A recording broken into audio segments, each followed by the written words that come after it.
power. They move in mysterious ways on networks now central to our daily lives. Elusive and suspicious, few have spoken out until now. It's the best game in the world. It's better than sex. The entire internet is built on systems put up by people who are ignorant, uninformed, and arrogant. I think you have to look at the hackers as basically a force of nature. You're not going to round them all up, you're not going to arrest them, you're not going to stop them. Are they ignored visionaries? Political scapegoats? In this program, hackers speak for themselves and reveal what drives them and their world.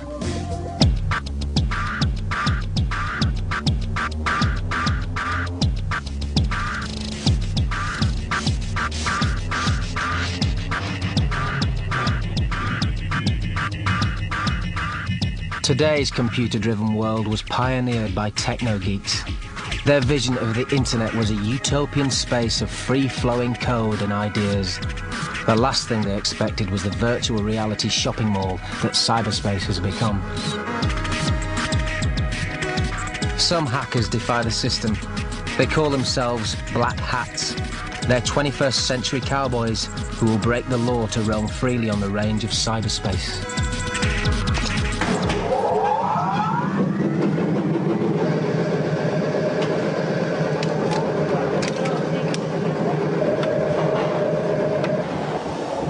This man was once considered one of the most dangerous criminal hackers in Britain. Not wanting to reveal his home address, he met us at the local laundrette.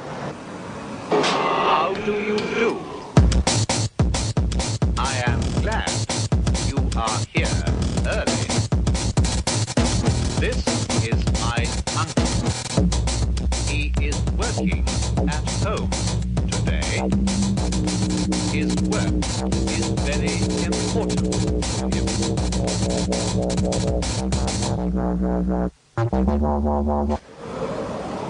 24 years old and arrested for computer crime twice, charged with breaking into over 100 mainframes, 50 universities, government and military departments, British Telecom and NASA. His online handle is Coldfire. From his university digs in Manchester, the teenage Coldfire hacked into every web server that existed in Britain. I was living the life. I was hacking 24 hours a day. At one point, if I wanted to, I could have shut down most of the international traffic over the phone network out the UK. Like, if the President of America wanted to call the Prime Minister, he wouldn't have been able to. So you just get a massive adrenaline rush and you think, yes, I'm the greatest. I'd say we got into 90% of the places we targeted.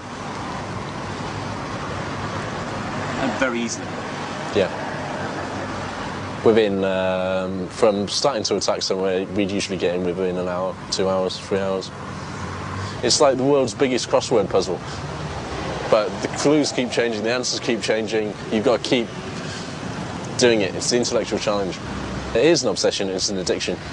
Once you're doing it, you've got to keep on going. You've got to get more sites, into more places, do better places, do cooler places. And that's what drives you. That's why you get up at, like, have 5 hours sleep during the day and then get up and hack again, straight back on the computer. Phobos has been active for almost 20 years. He's an Uber hacker who designs new ways to crack into government and commercial computer networks. He's never been caught. This is not the back of Phobos' head.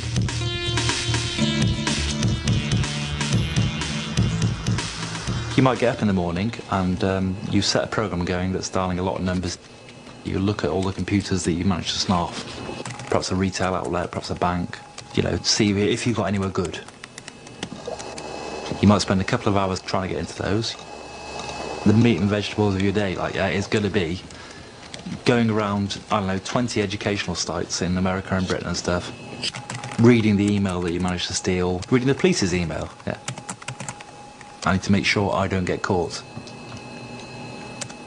The evening is probably going to be spent going for the one site that is your project for the week or the fortnight, which might be a bank, it might be an ISP, it might be wherever, and then you go and get your 4 hours sleep, and then you get up the next day and do the same thing again. And again and again and again. And then you get good. And then you get into places. And then that suggests more places. And then you get into them. And it just goes mental at that stage.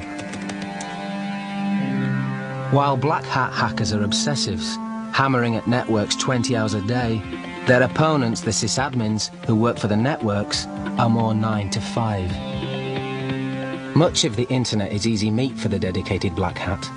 In the black hat's world, websites can be altered. The Spice Girls can be shaved bald. The Pope can lose his trousers. In the black hat's world, your plaintext email is public property.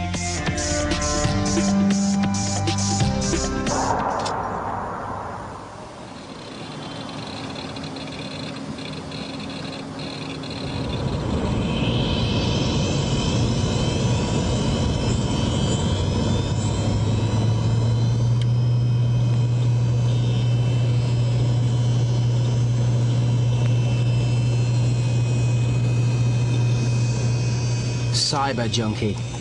He's been arrested and released for hacking. I think one of the things that kind of leads to the obsession of control in the internet is a lack of control in your own life. You want to exert your force some way. A lot of hackers do in many ways kind of resemble the I've been bullied so I'm going to bully kind of scenario. A challenge for the junkie. In front of him is a simulation of an internet service provider similar to Demon, Clarinet or British Telecom. Cyberjunky will attempt to break in and access a personal email account under the name of Anne. It'll probably take me about 2 minutes. Okay.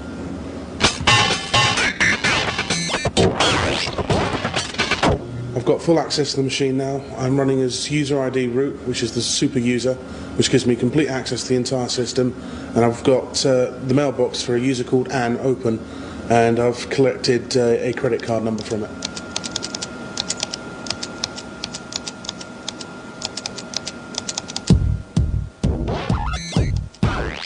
Despite the vulnerability of the internet, which wasn't designed for confidential transactions, the movement for e-commerce and online banks has ploughed ahead. In August last year, police intervened when the internet bank Egg was reported to have lost thousands of pounds from online accounts. Phobos believes the cracking of Egg was just the beginning. I was amazed the first time I saw online banking. I've been breaking into computers for 20 years. I couldn't believe it when my friend logged in on the web and went, okay, I'm in here, here's my bank statement or whatever. And I was like, so can you transfer money from that? He's like, yes. And I'm like, what, to any account, or do you have to like confirm it in writing or anything? And he was like, no, not at all, you just enter the account number, you transfer the money. And I'm going, well, this is just ridiculously insecure. Phobos thinks some hackers have already devised a simple way to siphon funds from our bank accounts. Rather than choosing, for example, your account number and then trying to guess your PIN and repeatedly trying, what they're doing is they're getting a PIN, let's guess 1, 2, 3, 4, and they're trying 1, 2, 3, 4 as the PIN for lots and lots of different account numbers. And because online banking is becoming so widespread that you can guess that across a lot of different banks as well, and I tell you what, you're going to get hit eventually. I predict some serious bank hacks in the next 12 months.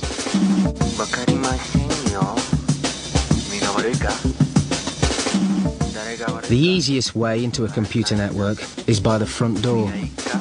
Guess the password, a favourite hacker game. Someone in an office is asked to choose a password, they go look around them, they might see a monitor, potted plant, something like that. Or they'll use some combination of their name, maybe their initials, date of birth, their daughter's name, mother's name, something like that. But it's basically intuition. You can like feel basically like what passwords to try, and most of the time you'll get in. People don't choose difficult passwords because otherwise, if they did, they can't remember them. The holy grail for a hacker is to find the password of a root system.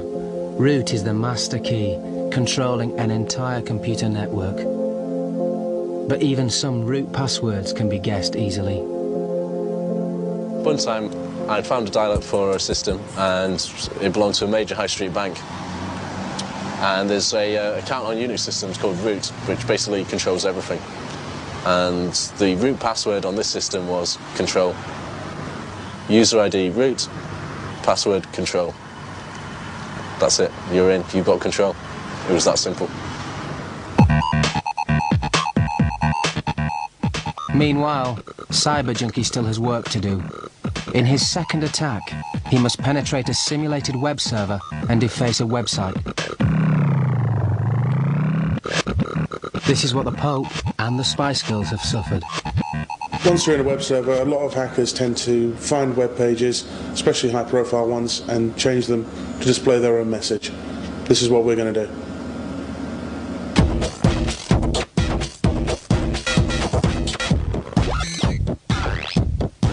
Okay, I've just modified briefly, just put in the words hacked into the websites.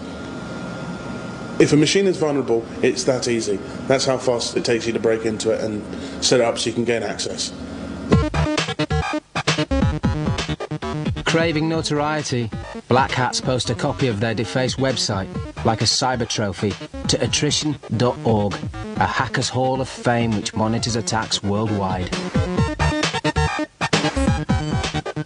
Now he's accessed the target system. Cyberjunky uses a favourite hacker tool, a Trojan. It's a concealed program which makes him an invisible extra user on the system, so he can come and go at any time in the future. Beware of geeks bearing gifts. Trojaning comes around from the Trojan horse, from Homer's Iliad. Same kind of principle. We're concealing our code within someone else's code, tucking it away neatly so that generally you wouldn't see it's there. Then you sort of ease your way gently into the network. Once you've got maybe one or two hosts, you start observing. Just watch the traffic, see what people are doing, what times people log on, what times people log off, when it's safe to start expanding your control of their network, and just gradually move yourself into machine after machine until you find your target. Maybe a bit of access, maybe copy some emails, maybe kick a user off, maybe even shut down the machine. We have even more access than the network administrator himself has, because the network administrator has to account for everything that he does. We don't have to account for anything because we're not there. We're ghosts in the machine. If ghosts in the machine are a reality, how best to deal with them? In the past, government and corporations turned to the law to make an example of known hackers. I was sitting there in my front room with a couple of mates, can of beer in one hand, and suddenly the doors to the lounge burst open. All these men were lying. I'm grabbed out of my seat, pushed down on the floor, arms behind my back, and there's this copper, both my arms behind my back, twisting my arms, going, "Move, I'm going to fucking break your arms." Or words to that effect. Then I was transferred from Manchester down to London in a prison van. They had the radio on, gave me all the papers to read, and I had quite a good time. They were playing Born Slippy on the radio, which we'd always listen to when we were hacking and stuff. And I was just thinking, well, at least I've done it. I had a good time. I don't regret a minute of it. Coldfire was convicted on a lesser charge of phone fraud, but computer misuse acts in Britain and the United States are tough, stipulating up to 5 years prison for persistent unauthorized access on a computer network.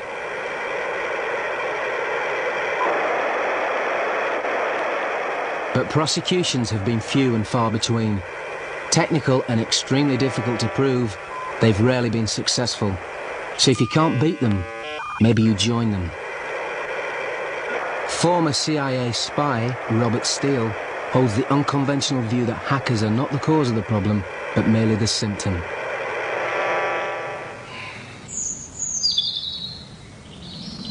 The people who caused the damage were the moronic assholes in the first place that built the system that is so vulnerable that a kid in a bedroom can cause it to hiccup. Now, if you don't want moronic assholes, I'll rephrase that. We could wipe out cybercrime tomorrow simply by legislating due diligence standards for corporations. We are allowing the Bill Gateses of the world. We are allowing the internet equipment manufacturers, the computer manufacturers, to sell equipment that is not good enough. Companies are stealing us blind by not protecting their formulas, by not protecting their intellectual property, by not protecting your bank account, by not protecting you from identity theft. Steele used to recruit hackers for Marine Corps intelligence. Gradually, corporations are joining in, tempting hackers away from the dark side with big bucks to become white hats. Hackers who use their outlaw skills to good ends as IT consultants hacking to test security systems. In the United States, hacker culture is going mainstream. Most hackers today are either getting wealthy or have every opportunity to get wealthy. We should follow them, not shoot them.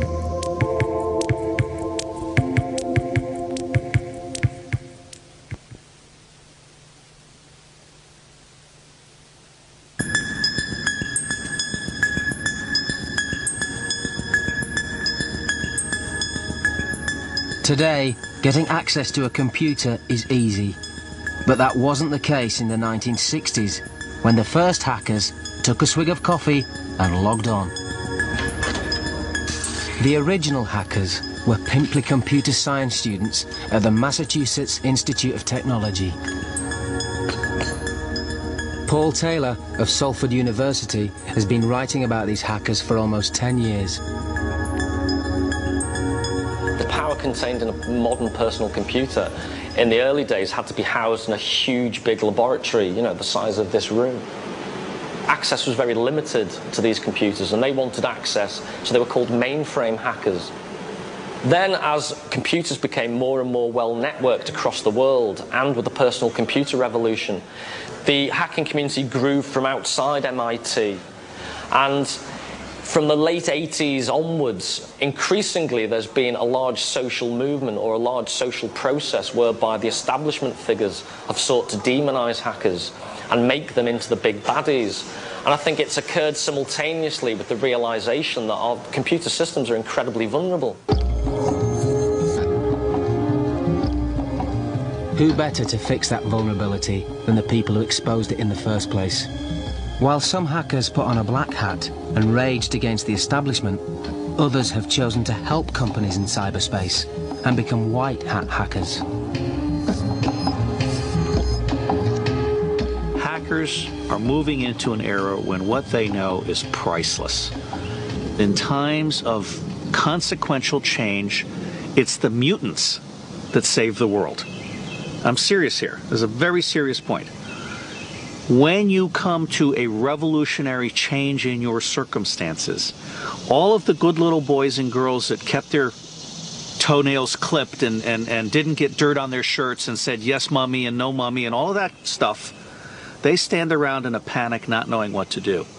And it's the mutants, the ones that went out and pulled legs off frogs and explored and got dirty, that actually end up being able to save the world. We have a very volatile society right now. We are extraordinarily dependent on computers. So all of these people that have dared to think for themselves are now emerging as a new elite. Mutants of all shades come together each year to talk mainboards, firewalls, and favourite episodes of South Park. It's called the DEF CON Convention. Hacking used to make you an outlaw. Now it's a career choice. When DEF CON first started 7 years ago, it was spoken about in hushed tones in the hacker underworld. But today, it's a full-blown corporate convention. In Las Vegas, of course. Amidst the t-shirts, paunches and ponytails, hackers are eagerly approached by startup companies, hoping to employ them to improve online security.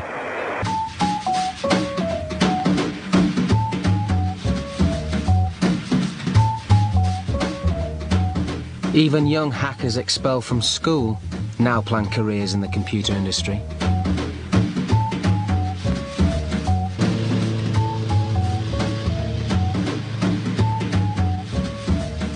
John Canty and Jason Friel are dreaming of the big time in Salem, New Hampshire.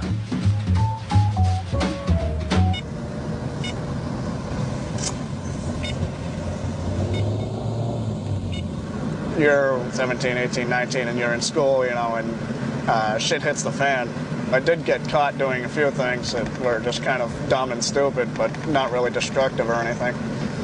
So, after that, they just kind of, anything that went wrong, they kind of blamed it on me. And me and my friend being kind of weird on their network. We kept trying to actually get into each other's accounts without a password, which was interesting. Under my account, they had found just tons of utilities and things basically designed to get around the security in Novell network. And it was at that point that they basically said, all right, you're suspended for 10 days, don't come after school at all because you'll be suspended for another 10 days, and don't ever touch a computer for the next 2 years of your high school.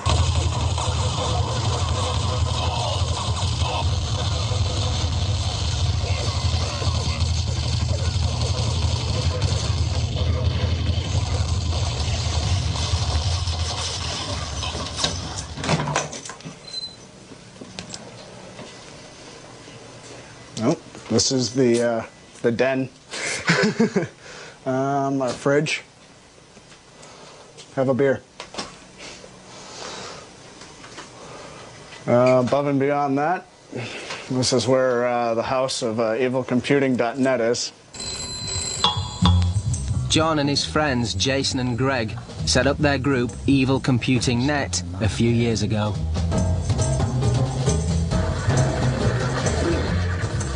Their hacking skills may not have been appreciated at school, but now they can hack for profit, helping local companies test online security loopholes.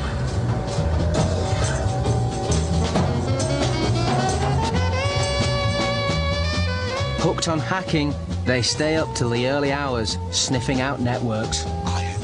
There are various theories as to why hackers hack, and some of the more interesting and often humorous theories revolve around Freudian interpretations of Oedipal scenarios. So there's this notion of climbing back into the womb, and people want to engage with the system.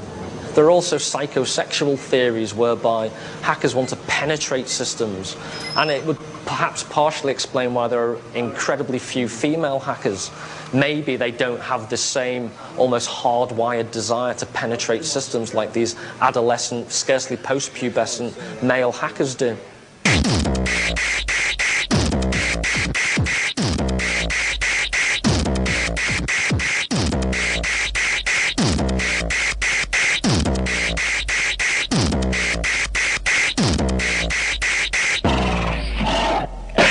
There is an obsessive element, and I would suggest it's part of computing in general. You have to be very precise and put a lot of effort in, be very particular, very pedantic, and that encourages obsessive mental traits, I would suggest. There is some serious holes in it. Hey, I think you'll appreciate this one, Canty. Also, there is something very seductive about a computer screen, as with a TV screen.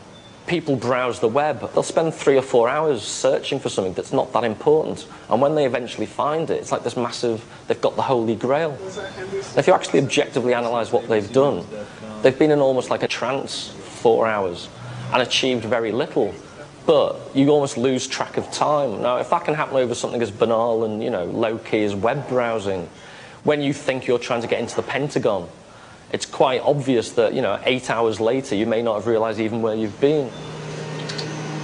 You don't really notice the time. You just want to get it done, get it out of the way, and move on to the next thing. So you just keep going at it, and I spent 6 hours in front of my computer. So. You think more of the end result than what you're currently doing. I had one emotional piece of correspondence with a hacker that said if he was deprived access to his computers, it would be being left alone in the desert without water. His body needed physical contact with computers. So hackers themselves often do exhibit addictive, obsessive qualities. No. If I don't understand something and I'm going at it, I definitely go for brute force method.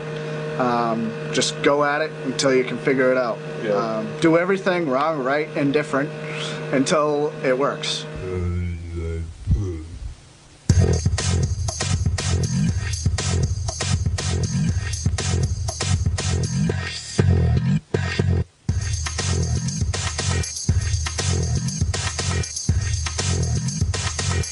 Hackers are immensely employable, more than willing to spend long hours at their terminals and not distracted by any kind of social life. In the city, even convicted hackers can command six-figure salaries as they are headhunted by computer companies desperate for tighter security.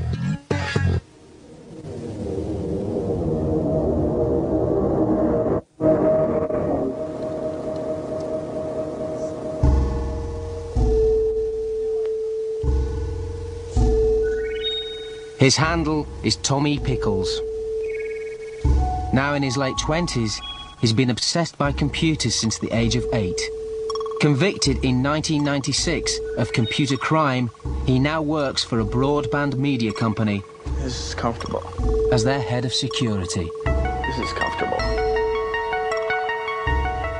I'm not proud of anything, really. I've had a lot of troubles in the past. There was this one instance where I did get arrested and I got convicted of a crime. And I've been, shadowing that for some time. There's different types of hackers. There's the white hat and there's the black hat. White hat hackers are the hackers who do things for a purpose, kind of the save the world type of hackers. Secure this manhole so no one falls into it type of thing. A lot of the black hat people won't talk about it because black hat people are genuinely evil people and they will hack websites just to do it and put their name up there and go, haha, I've hacked you. I consider myself gray hat. Sometimes I'd like to pull the occasional prank. I'd like to shut down someone else's website. I'd like to play with their stuff, maybe pop up a dialog box and say, you've been hacked. But then I'll tell them why I did it, or I might explain to them if I like the person. You realize I can't view porn here at work, right? If I don't like the person, they should just brush up. You don't get on a bicycle unless you know how to really ride it. In the States, it's chic to be geek. Tommy has formed a tightly-knit hacker group around him. They call themselves Moloch, have their own website, t-shirts, and gothy attitude with slogans like, we stay crispy in milk. Every Friday after work, the group meets in Brooklyn to indulge in the geek diet of junk food and soda. Hello, it's Tommy. How much? We're in the van. We're not taking the transit over because it's raining out. To have a group around you, it kind of makes you feel safe that somebody believes in the same ideals that you might be believing at the time. We were discussing the name for a while, what we should call our little collective. I really had a fascination with the name medulla oblongata, which is the brainstem. But everyone said, how is anyone going to find the web page? No one knows how to spell medulla oblongata. So we kicked around a couple ideas, and we were watching the movie Metropolis. And the god in the movie Metropolis is named Moloch. Wow.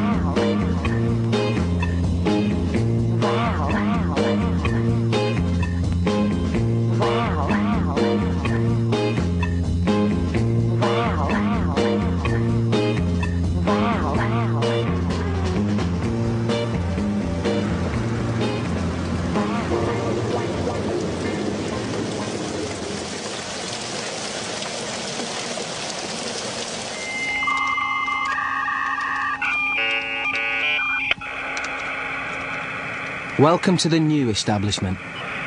They hold down well-paid jobs in computer security. But the Moloch Collective can't shake off that schoolyard feeling of being outsiders. We call ourselves geeks. We like the word. Geeks are like nerds with social skills, I think. It's the best way to describe us. I mean, we've taken the word back. We're proud to be geeks now. I don't think any of us were really ever on the inside of anything. I think that's why it's so great now we found each other and we're finally in something. I mean, we all grew up being on the outside of social groups, on the outside of school. We just got a lot of abuse from our peers. I don't think any of us had a lot of dates in high school. Teachers don't like you either because you're just, being a kid that smart is creepy to them. Or you ask why and they don't know why. You ask why too often. A lot of adults get very freaked out when you say, but why, and you want an interesting answer, not because I said so. Any interesting subject, they just suck dry. They were like intellectual vampires. And I just, I started cutting classes a lot. I mean, the scary part was I was still, for the most part, passing. Let's face it, we make so much more money than the people who used to pick on us in high school. It's not even funny. I mean, they're all losers. Don't you dream of bringing your car back and to the repair shop where they're working? They didn't get the right skills in high school. They were too busy, going to pep rallies and shit. And now they're nobodies. I mean, they work in gas stations and stuff. Yeah, you like it when I spank the monkey. They may earn more than their bitter enemies from school, but this is a nouveau elite, only recently respectable. The geek class is insecure. It shouts to make itself heard by big business. You better be looking at my monkey. Look at my monkey. They don't want to listen to a bunch of geeks and weirdos, and the entire internet is built on systems that are put up by people who are ignorant, uninformed, and arrogant. And, it wouldn't take much to take it all down really quickly, and that's a scary thought. They're at a point where they really want to blame any internet problems on hackers. Some hacker kid will find a vulnerability in a corporation and send email to the systems administrator saying, hey, I just want to let you know there's this vulnerability, you should fix it.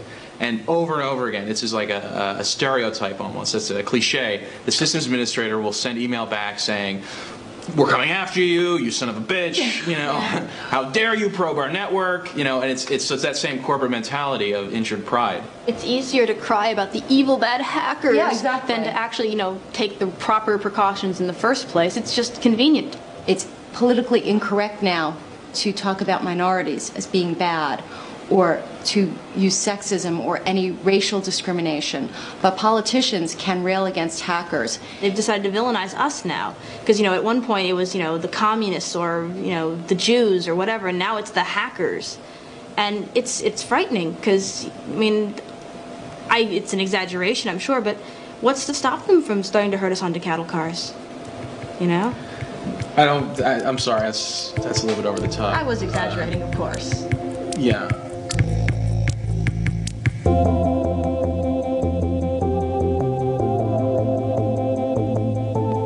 Hackers have money, but they have yet to develop influence in the political landscape. At their Las Vegas conference, hackers exercise their right to bear arms. On the internet as well, many are shooting back, using their hacking skills to make the world see cyberspace their way. Extra fast! Hefty hacker size!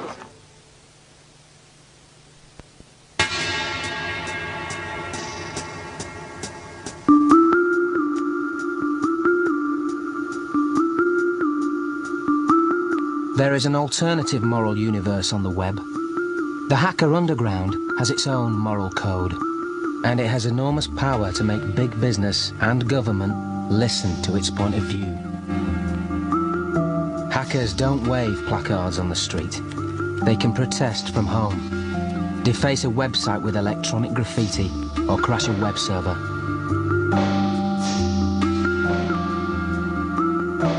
From his base in Manhattan, Ricardo Dominguez has coordinated crippling attacks on the White House web server and sites such as the Pentagon, the Frankfurt Stock Exchange, and the Mexican government. He uses the internet to protest against the military suppression of the native population in the Chiapas region of Mexico.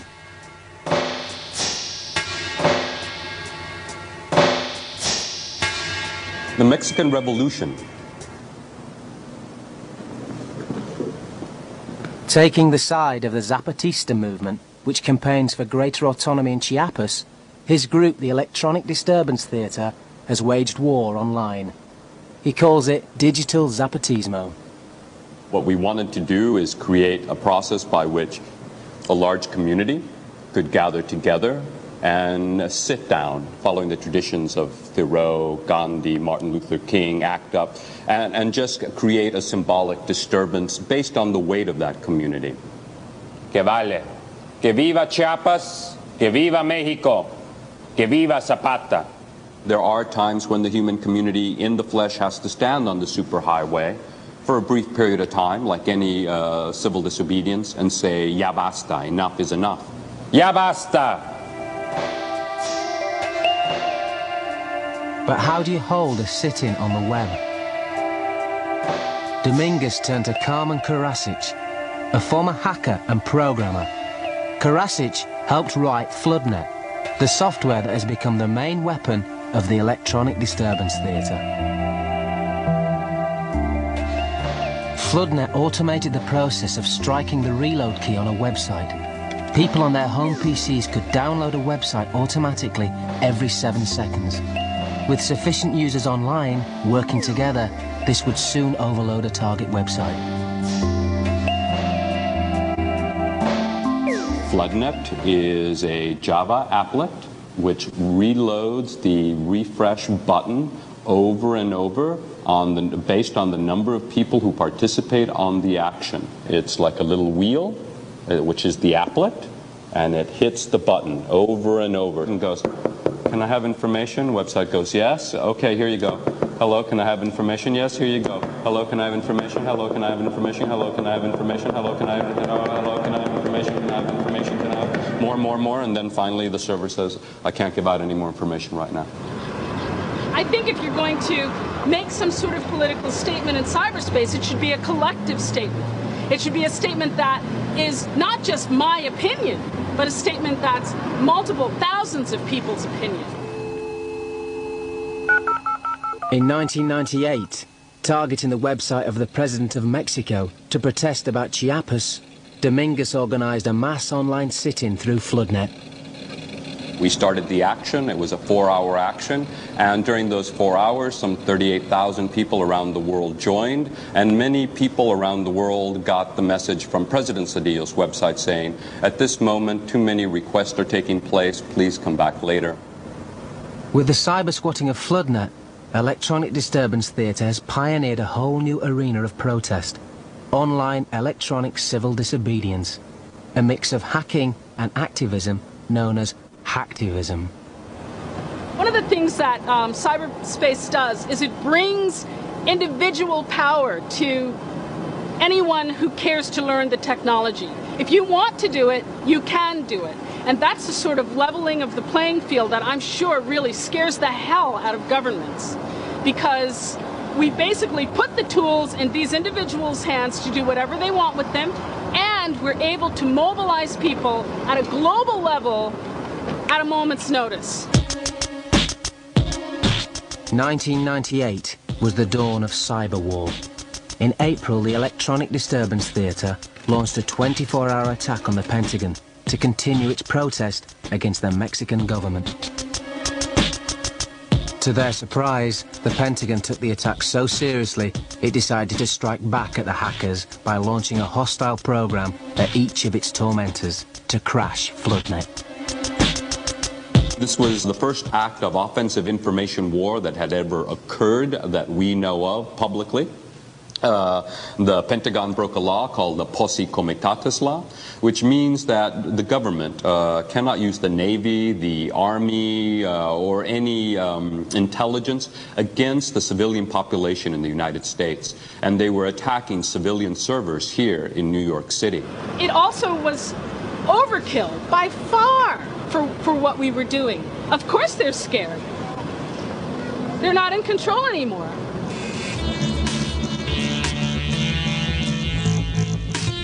The Electronic Disturbance Theatre's methods have been adopted by other groups.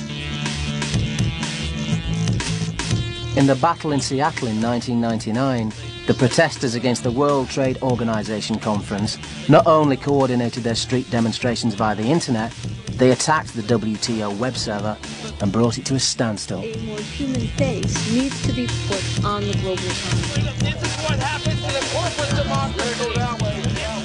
In New York, William Talon, who goes by the handle Reverend Billy, wages online war against the global ambitions of Disney and the Starbucks Coffee Company. When not disrupting service in Starbucks, he urges hackers to stage an online sit-in. Unfortunately, he's never mustered enough support to be effective, presumably because coffee is the hacker's drink of choice. In 1999, as e-commerce exploded on the net, the tactics of cyber war and virtual protest were turned against the commercial world. Online sit-ins and website defacements have become a daily occurrence. Anita Ramasastry of Washington State University has been monitoring new ways in which hackers are railing against what they consider the strip mauling of their web. There is a struggle for the heart of cyberspace going on now, and hackers are part of it.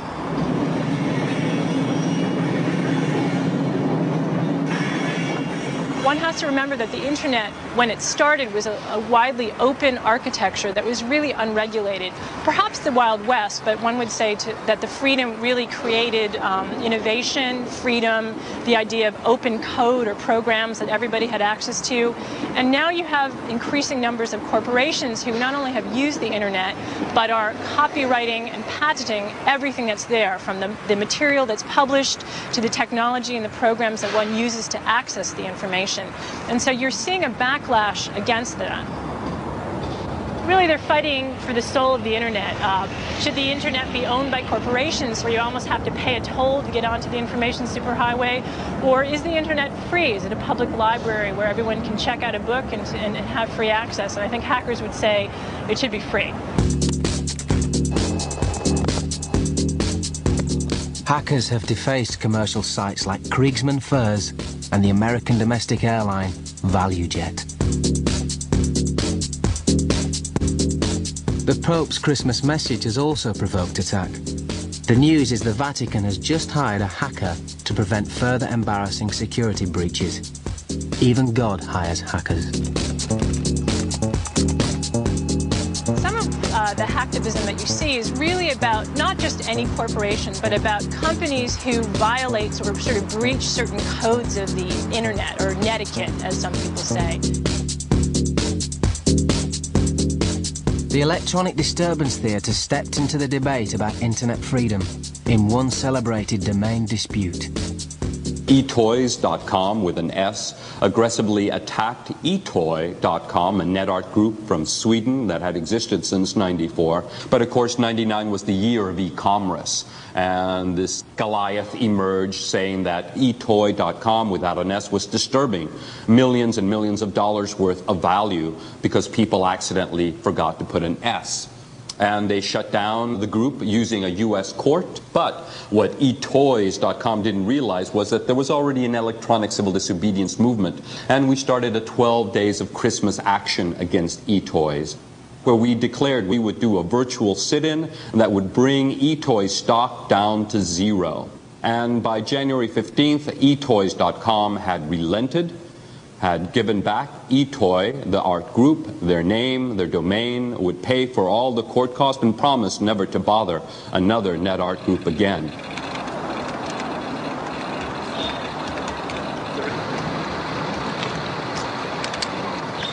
Back in Britain, hacktivism has infiltrated party politics, with persistent rumours about hackers leaking sensitive government documents and graffiti on both Labour and Conservative websites. The Labour Party, they replaced the image of Tony Blair with a spitting image puppet, and basically implied that the entire Labour Party were a bunch of Muppets. And the Conservative Party, they stuck up a swastika behind John Major's head. Cyberjunky has learnt about it at the sharp end. He's been questioned by police about breaking into the Labour Party's computers. And released without charge, of course. As hackers, we are control freaks, and we like to control things. We love to control the internet, and we love to control computers. Well, hacktivism or political hacking is merely an extension of that. It's reaching out and starting to control the world around you. I think the best kind of hacktivism attack would be something done subtly, where you penetrate a site and you make some modifications to information. For example, a manifesto on a political site. You do it in such a way that it's not glaringly obvious. The only changes are actually to the content. And then you leave it. And you let that piece of information spread itself about. Chances are it won't be found for a long time. But there are cynics in cyberspace. Not all hackers believe in hacktivism. For Phobos, hacking is a crime, and hacktivism simply a way of justifying a crime. what they're trying to do is they've discovered the same truth that I've discovered and that everyone else I know has discovered, which is that breaking into other people's computers is a whole lot of fun. Yeah. But they're not sufficiently smart enough or morally bankrupt enough to just go, okay, that's it and that's why I'm doing it. So they're trying to justify to themselves why they're doing it. So they will discover a cause. They'll go, I break into the computers because I don't like paedophiles and therefore I'm going to go after paedophiles. Or I break into computers because I'm helping them secure their systems because I'm pointing out the vulnerabilities. I think that's nonsense. Yeah. At the end of the day, what they're doing is exactly what I'm doing, or used to do, and exactly what a whole lot of other people are doing, which is, I like breaking into computers because breaking into computers is fun, it gives me a rush, it's a power trip, and that's what it's all about.